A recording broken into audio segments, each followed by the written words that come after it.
Welcome to Eco Wisdom by Dr. Aditi. Today's topic is Leibenstein's critical minimum effort theory. So, according to Harvey Leibenstein, the poor or underdeveloped countries around the world are characterized by vicious cycle of poverty, due to which these poor or underdeveloped economies are forever stuck in the low per capita equilibrium state. That means the development procedure for these countries never really takes off. So, what's the way out of this situation?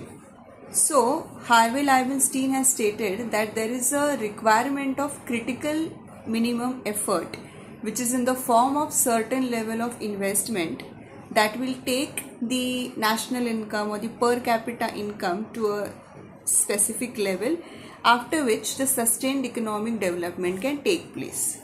So that is the crux of this theory. Now there are two sub-concepts under this theory. The first one is stimulants or growth agents.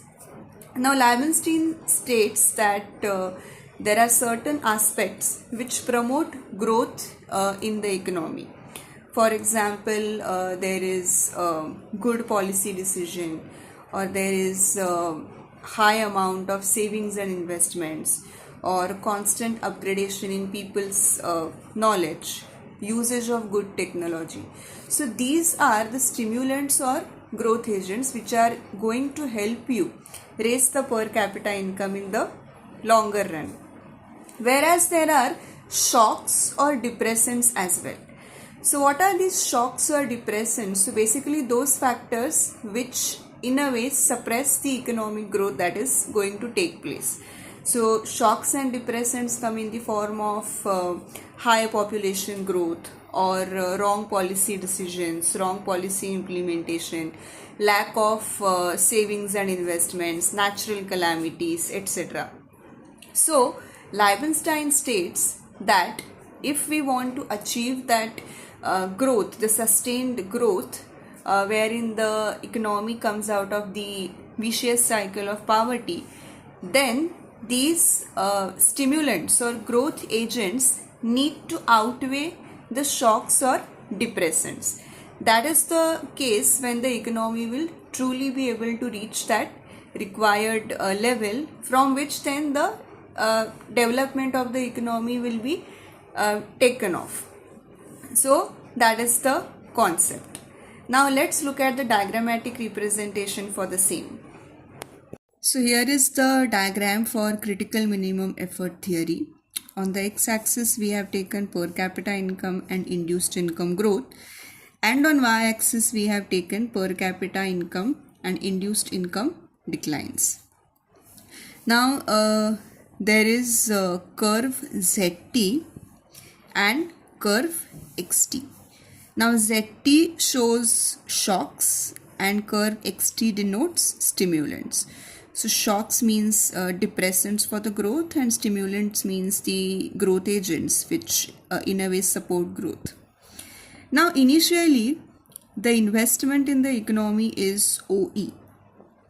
So in this case, point E is the equilibrium point at which, E is the point where there is the per capita income situation at the economy. So this is the very basic condition in which economy is considered to be underdeveloped or poor. So now in order to come out of this poverty, the vicious cycle of poverty, there is a decision regarding increase in investment. So now investment increases and now it is OM. So initially it was OE and now it is OM. So in this case we have NA, per capita income growth in the economy. However, there is one important thing which needs to be considered over here, that FB is greater than FA. Now what is FB? Since ZT is denoting shocks, so this entire shock area is more than the stimulants or growth area. This is XT. XT is stimulant. So that's why this is the point that we are considering. So FB is more than FA.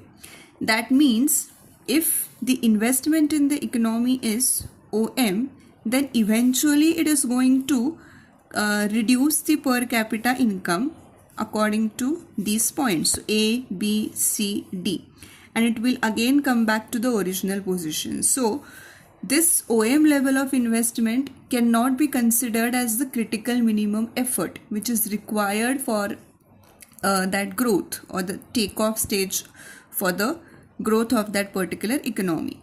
So now we are also now going to again increase the investment in the economy. So now it is okay. So we are going upwards from M. So now this is the new investment level, and at which this is the intersection point G. Now one thing you have to observe here, that if we take any point which is even above than OK, for example, so let's see that this is the point hypothetically, and we drop a perpendicular here. So what will happen here is C. Now say this is the point, what should we say? It is L. So here in this particular scenario, the area of ZT, so for example, ML is smaller than mg. That means ZT is denoting shocks. So shocks are much lesser than the stimulants or growth agents. Means growth agents are outweighing the shocks or depressants in the economy. So that's why the investment or the critical minimum effort investment is okay or more than okay. So after this, after point okay, automatically the takeoff stage of the economy takes place, and the further growth, the sustained growth also takes place. So what do we understand from this is OE or OM is not the enough level of investment that is in the economy. In order to achieve a sustained growth in the economy and decent per capita income in the economy, then OK becomes the critical minimum effort level of investment in the economy, and after that the stimulants or growth agents will outweigh the depressants, and economy will set itself on the path of growth and development.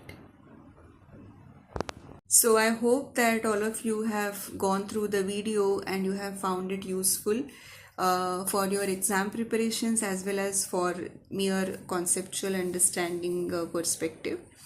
Also we have uploaded Marathi version of this video. Again, I hope that you have watched it, and if you haven't watched it yet, then go check out the video. Also, do not forget to like and share this video further. Also, subscribe to my YouTube channel for more such videos. And if you have any specific requests regarding certain topics, then do let me know in the comment section. I will definitely try to cover it in the future further videos. And keep watching the channel. Thank you.